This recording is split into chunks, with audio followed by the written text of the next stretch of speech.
Hey guys, Jimmy Ziggy back from Ziggy's Lawn and Landscape. We have another beautiful day out and we're going along with our equipment tune-ups for the year.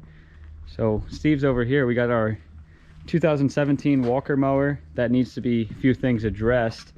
So we're in the process of... Probably gonna think that this is the same clothes it is because it's the same day as the other video. Yeah, we're making a few videos on each piece of equipment. Yeah. But this mower, we put it towards the back of the trailer. We're just unpacking this whole trailer for the first time since we put it away all year over the winter, and we got to go through a few things. I believe the governor needs to be addressed, right? And the governor needs to be adjusted. It needs a new starter because we've had to jump the starter for most of the remainder of last year. Yeah, and then I think starter, we're just going to change the oil and tune it up and grease it, check the gearbox oils, and it is ready to go. It's got new hydros in it from last spring. And the tires are good on it. Yeah. So we're just in the process of getting it out. I wonder if it'll start. I just tried it. With the it'll start with the screwdriver. It'll start if we jump it. Yeah. Jump it real quick. Yeah, jump it. Drive it.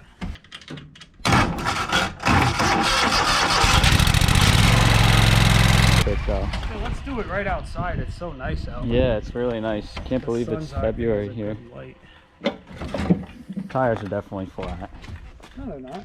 They're low. They're low? Not really.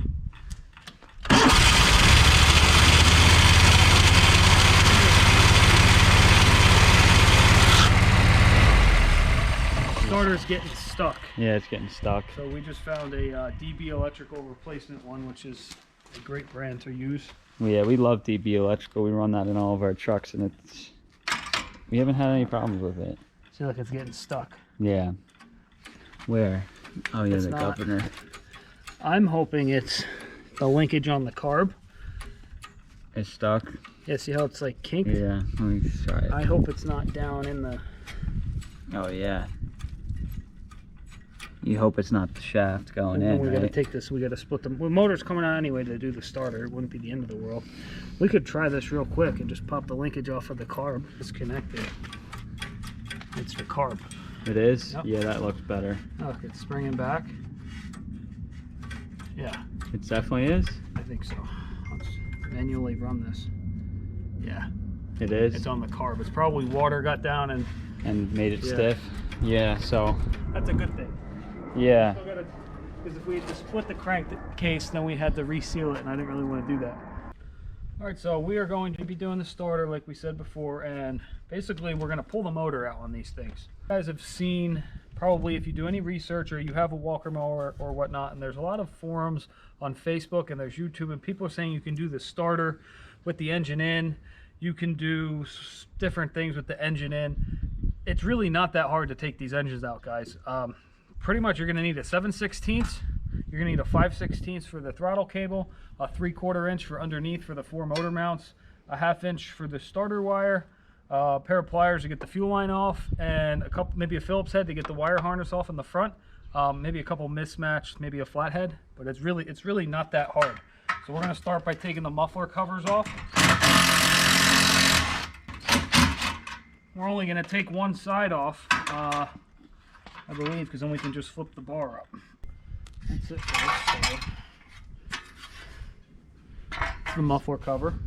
There's the muffler itself. It's showing a little bit of age, but not too bad. This bar can just get flopped around. We are going to take off, throttle cables can come off next. 5/16 will take the throttle cables right off. We'll tuck these out of the way. Yeah. And you just have to snip the zip ties if that's how they were secured. They got 2 little spots on the blower fan to secure them. Oh, I see, okay. Sneak a 1/2 inch ratchet down there to get the starter wire off. It's just one, right? Yeah, there's just the one. It shouldn't be rusted or anything. Just to crack it free, we can spin that free. The battery should be disconnected. Did you mention that? Yeah, I just did. Oh, okay. Yeah. So the wire. I believe this is all the same for electronic fuel injection or carbureted motors. It's different on the diesel, but it's still very straightforward for that. Here's our plug for the main wire harness going into the engine. That should come undone. It's moving. Okay, that's off. That black one right there. Just move your hand real quick. I can see it. This? Yeah, that one.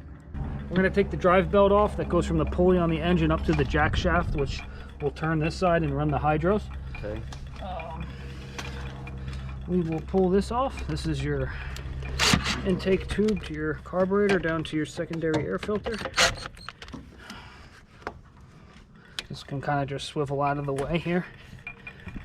We'll switch to a ratchet because we have to take off. This is the wire, I believe, for the dump harness, right? I think this runs up to the electric motor in the dump body. It'll be nice with Jimmy's electric ratchet, but we'll make do here. You can organize all these nuts and bolts. We've had so many engines out of Walkers over the years, we can just dump them in a pile. We know what's going where. So basically, once that's undone, you have to take off. There's a little side mount right here, which you already have a bolt off. Oh yeah, that's the one for the muffler. Yeah. Yeah. No, not the muffler. There is a support for the muffler. This one. Oh, which one? Oh, you mean for the motor? Yeah, a side mount for the motor mount. It's like a stabilizer mount. Okay. The frame. The bolt's already out. Yeah. We just need to take off the 4 bolts underneath and the fuel line, and this sucker will come right out. Want to show them on camera why they're rounded off from going over curbs and everything? Yeah, so as you drive and you go over rocks, curbs, stuff like that, you know, it's not an off-roading machine, but when you hit something on the bottom, it'll mess up the bolt a little bit, so. It's 6 years old, so we are bound to hit something. Yeah. Over those past 6 years. Yeah. This is a top mount fuel tank, so we don't have to worry about shutting fuel off or anything since we're unhooking the fuel line. It's going to be whatever's in the line itself. Okay, I don't think I missed anything. Wire, the belt's undone. The oil drain nut sits down in a cutout in the frame, so you got to kind of turn it this way. And I like to hang this belt right there so you know where it is. Yeah. That's all there is to it. That's easy. And then the starter's right here, zip zip with 2 bolts with the impact. Where is it? Oh yeah. That's easy. I mean, we're just going to drain the oil too, like I said, while it's out. We'll tip it on its side, we'll drain the oil, we'll change the fuel filter, we'll clean all this gunk up. Yeah. What happens on these air-cooled engine, guys, is you can see we have minor buildup just from the fall. But if this goes for a long period of time where these aren't blown off every day or every week or whatever, all these fins will get clogged up. And those are the fins used for cooling the engine with the air circulation from the fan. Yeah. The flywheel has the plastic shroud fan that it keeps the engine air cooled, at least on these ones. And these things will plug up with dirt and then they'll overheat. And they'll blow the head gaskets, then they'll start using oil. And then the whole 9 yards will happen after that. Okay. This is just all the caked up dust that was built up here in the flywheel. The air fins are clean because I've kept them clean my time owning this since I bought it new. But there is a little bit of stuff. You'll see it come out, and some of these we've seen really, really bad when you take these motors out on ones that we've bought and sold that are literally completely caked with oil. They'd be leaking from the valve cover gaskets or wherever, but these literally wouldn't exist. And you'd have to loosen them up with a screwdriver almost and then blow them out. But this wasn't doing it any harm, but you'll see some dust come out from the fall. I mean, there's just random stuff that gets sucked into the wind going with the fan here. Yeah.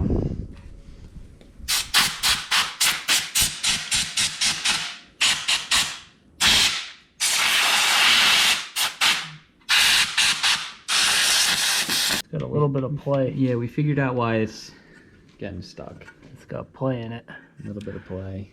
This is the governor, not the governor, the That's for the throttle butterfly, right? yeah, it's got a little bit of play in it. It's getting stuck. Either in the open position or in the stuck position when you do the throttle. Like here, look, it's stuck. It doesn't want to move. It should be moving very freely. But the bushing, it just has slight enough, just a little bit of play enough to throw it off and get it to be stuck in positions. Yeah, right there, you can see it. And unfortunately, It gets stuck right there. Yep. Oh, I gotta push it up to get it off. And then also, this spring. little spring on here, this is a little assist spring is broken. Yeah, but I mean, get rid of all this dust. Aside from that, this machine, the engine itself is in great shape. Yeah, it looks For good. 1,600 It looks hours. pretty good. Yeah. I said when I bought this back in 2017, I wanted to defeat the odds of 2,000 hours. It's everywhere. Everyone says these motors go 2,000 to 2,500. I've pretty much been the only one to ever use this one. But I've changed the oil twice a year, 3 times a year, depending on the hours. And I've always done this, blowing out the fins and just keeping it in really good shape. So there's no reason why this can't go past 2,500 hours, I don't think. Ooh. Okay, so we might as well go the extra yard, and I'm happy we did. Look at that. That's all the dirt built up behind the stator and the magnets. And if we didn't go that extra mile, we cleaned the fins here. It would have just got sucked up. Yeah, right? this would have these would have filled up so much and would have messed up the magnets, right? Yeah. Which would have not damaged the stator, but messed up the magnets, and that's the charging system. Our battery would have not been charging. I guess if you're keeping these things for the long run, this is the first time I've had the flywheel off of this. But it's good to check. It's not horrible for being 6 years old, but it could be way, way worse if you have a bunch of different guys using the machine every single day who don't care about your stuff or whatever. But that's a lot. It's just caked. We tried to blow with the compressor from the other side, and I'm happy we took the extra time. And front seal's in good shape. It's not leaking any oil, but this just definitely needs to be, you see right here. Definitely. Yeah. Wow. Alright, so we'll go ahead and clean that out. So I think we're just going to continue this video. We're going to throw all of our equipment into this for the most part. This is the Ferris mower that needs to be addressed with the flat tire. Obviously, we just got it out of the trailer. It has like a cold starting problem that we need to figure out. And also, this is a very simple fix, but there's a fitting between these two that broke that we need to order. Oh, and actually, the muffler. Look at the muffler. It's actually broken on both spots. You can see that side's actually completely disconnected, so it's straight piped right now. It sounds really bad. So that we have a brand new muffler on the shelf up here, actually. Right there. They charge good money for that muffler for just a piece of metal. And it's a shame that it broke. I mean, I think this machine's 2 years old. It's unfortunate that, you know, just the metal quality, we keep seeing this over and over and over again. Stuff just keeps breaking. It seems like the metal quality's gone way down. Like this trailer, like we showed you guys in the other video, where it's snapping right here up in the corner. It just is a shame. It's like they're putting sheet metal together on these machines and they expect it to work under commercial use.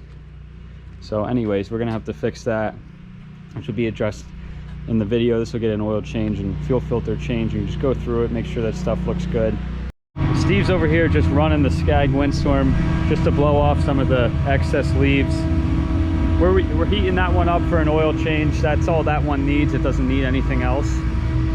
So then we're just gonna run all of our equipment, mowers, that one, that one, oil change, filter change. Our other walker is in here. This one's kind of got bald tires. We might let it go for a little bit. It still has some tread on them. But other than that, I think this only needs an oil change and fuel filter change, and just go through the greasing and stuff. And this one is the Toro Multi-Force, which needs an oil change also. They all just need to be serviced. The leaf loaders are put away. They just need to be put in the shed. And then this rig right here will be ready for mowing. All the weed whackers and stuff, they'll start right up. They don't really need anything. The leaf blowers, they don't need anything. The backpack blowers, that is. They should be ready to go. That, he's getting some tools while he's doing that. That fitting that I'm looking for those two lines just looks like this one. It's like the same thing. I think it's just a return back to the tank. It's like a breather, I believe. That's what this mower over here is missing. It broke off. You can see it right here. So we'll just get one of those, no big deal. Pull the dipstick for some airflow. Pull the filler cap off. It only has 146 hours, so I think we changed it at the initial 10 hours, and then we changed it at roughly, I don't know, 100. Yeah. So it's kind of early for its oil change, but there it goes. Looks good. Perfect. Yeah. Like new. So this is the traditional filter that we just use, fuel filter. very basic inline, so we just switch all these on all the machines across the board. He's just filling up the oil, but I'm gonna go get our grease gun again. So we need to grease up some of the fittings. This is a DeWalt automatic grease gun. This thing is a beast. Got the batteries over here. We use it with a combination of our impact and also for this, and this thing really makes greasing a breeze. The whole cartridge of grease just goes in there, and then it's as simple as squeezing the trigger and it automatically pumps the grease in for you. So let's go give this thing a try.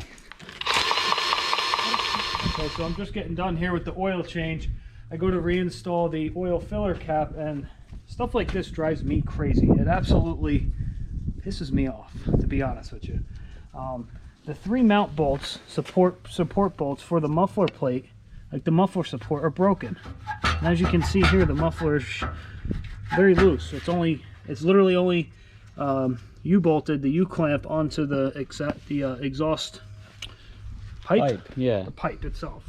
If you come over here, so now we're almost running into another potential issue like we did with the Ferris, where it's going to snap that pipe. It's going to take the whole muffler, and the muffler, yeah. I'll show them right here. I showed them already. How much did that cost? It was like $350 yeah, just for the muffler. Which is outrageous. But we think that's what's causing our cold starting issues. Did you say that? No. With the sensor, the oxygen sensor, whatever that is, for not reading it, I guess, because the exhaust is just going straight down. Yeah.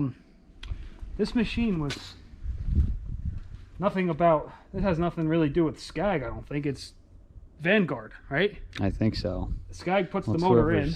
Yeah, wherever they're getting their... But, I mean, all 3 of them broke. And this is, I just noticed this today. We used it, I guess, the end of the season last year. Yeah. What did I say? 136, not 146. 136 hours, and these 3 bolts broke. I'm sure this one would break too if it was in the same position. It's just they're not making stuff like it used to be. The metal quality, yeah, I think, is down. I mean, Skag really did a really good job with this machine. The oil's right here, no tubes needed. It drained right into the oil pan. The battery's in a great spot to change it. Right here, but it's good. This is really nice for if you flip it open, you have to jump start another machine or something. It's right here. Yeah. But stuff like this pisses me off. Why can't they just make it better quality? It's a couple bolts. So, I mean, yeah, that leaves me questioning, what about this bolt? And what about, you know what I mean, bolts around? They just don't make it with the strength like it used to have. But unfortunately, it's a good thing we noticed this, or else we would have lost our muffler. It would have cracked, and we would be looking at doing what we had to do with the Ferris. But that's just a little side rant. Aside from that, this machine's ready to go. This one, that walker's all tuned up, oil change, higher pressure, grease, fuel filter, air filter. That thing's ready to go for the summer and the spring and the fall. All right, we're back here a few days later, and we've been waiting on some parts to come in finally for this thing and all the rest of the stuff we've been servicing. But we got a little bit of a snowstorm today. If you look out there, got the driveway done. Now we're stuck in the garage. We got the heater going. It's 77 degrees in here right now. But what are we doing? Just moving this? Yeah, I just want to roll it up a hair into the light. It's not unlocked all the way. I think it's this one. All right, go ahead. We'll go right there. Yeah, that's fine. I'm gonna. So, we didn't do the starter yet, right? No, we haven't touched this. We've just been waiting on all the parts for this, but we changed the oil. Just changed the oil. I think we cleaned it up last. That's what we did in the last video. Yeah, and we thought we had ordered the starter, or we did order the starter, and it got lost in the mail, so we just got a new one. Never showed up. Yeah, it got lost. But I forget, what else are we put in the, switching out the carb because the linkage was broken or something, the spring's broken. You want to call this a bushing, I guess? It gets stuck in open wide and all the way low, one or the other. And it's the bushing. It's got a little bit of play here in the throttle. You can't see it, but you can feel it if you're wiggling it. We're gonna service the hydros. We don't need to show both walkers. We'll just show this walker. We're gonna do the same thing to the new one that we got last year. So step one on taking you gotta take the mower deck off to get to the drain nuts on the 2 hydros. I think we might have shown this before, but I still see people taking these mower decks off without taking the drive shaft, the coupler adapter thing with the drive shaft. It makes it so much easier to put it back together. Maybe it's seized on there, that's why some people don't do it, but I see people doing the services to their hydros with the drive shaft still in the way under there. And then when they go to hook the spline shaft back up, they're still lining it up and fighting it. We'll show this one more time. Maybe some people will, if you have walkers, it might help you out, or you didn't know about it, or, so basically, can this go down or no? But I'll hold it, I'll hold it. You want me to show? Yeah. Yeah, so back, let's see. Right here is the drive shaft off the gearboxes, and it goes into its adapter right here. The whole adapter comes off. It's a quick connect. If you grab back here on the other gearbox, the 90 gearbox, this drive shaft is now unhooked. The whole thing will come right out. So it's like an air compressor fitting, kind of. You'll see. Yeah, this needs to be all greased up. This comes with it. It's like a little spring loaded with a BB in there that's U-joint holding it. This is the unlock position. This is locked when it's back in there. So now you don't have to try and find which tooth goes where, because some of these, ours still has the sticker, so if we have to do it, it's not very hard. But some of the stickers are worn off. Instead of picking a tooth and trying to spin it, this comes right off, which gives you more access to get a drain pan under there to change your hydro fluid. The two air bleeder valves, are the nuts on the top are 11/16. We're gonna crack them free and take them out. Let this drain easier. And yes, we should have done this while the hydro fluid was warm, but since the motor is out, we're just gonna do it, and the deck's already off. We're gonna let it dribble out for a good while we're working on the motor, so we'll make sure we get all the fluid out. Do that. So we have those cracked. I believe they're the same size underneath. I haven't been underneath there since last spring. They're just both draining out under there. I'll give it a little bit of time, and then probably give it like a good 45 minutes because we'll be working on the motor. Yeah. We got the two plugs cracked. Now we can take these ones pretty much off. We'll just let these drain out more. So this is annoying. This is our starter motor, obviously, but this is our problem that we were having. The stud on the actual solenoid for the ignition wire, is that what it is? I guess so, yeah. Is loose, which is a shame. Something else I just felt like something else was loose. This whole case is loose. So this scrap pile she goes. I'm just going to use it to cinch the bolts down, and then we'll ratchet it in.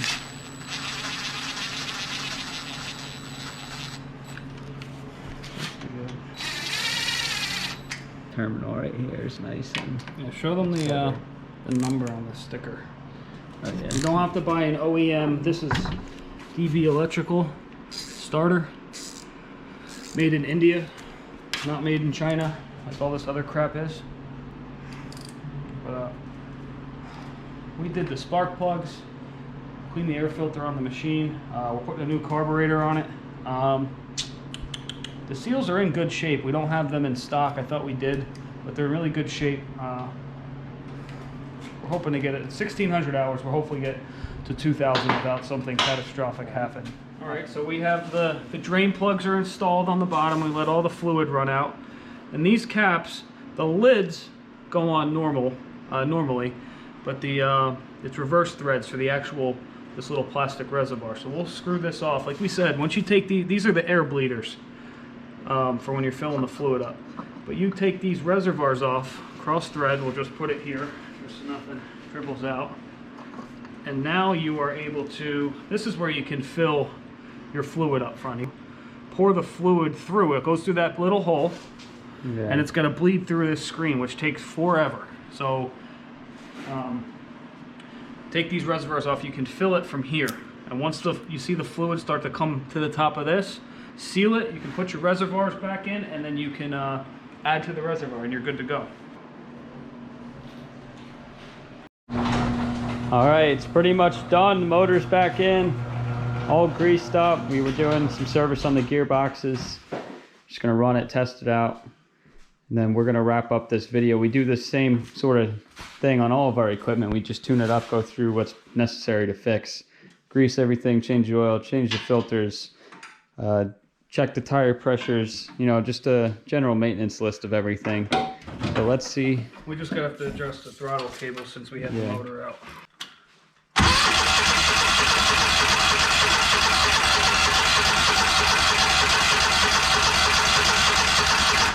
New carburetor too, so we got to do some cranking to get the fuel.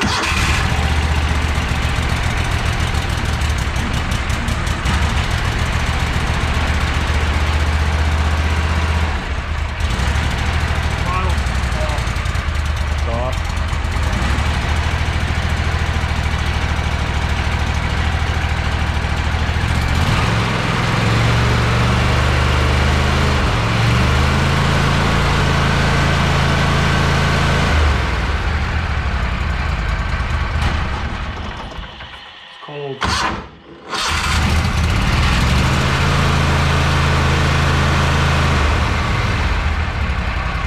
problem we were having last year, the throttle cable wasn't working at all. It works now, right? It does now, it's just cold. Yeah.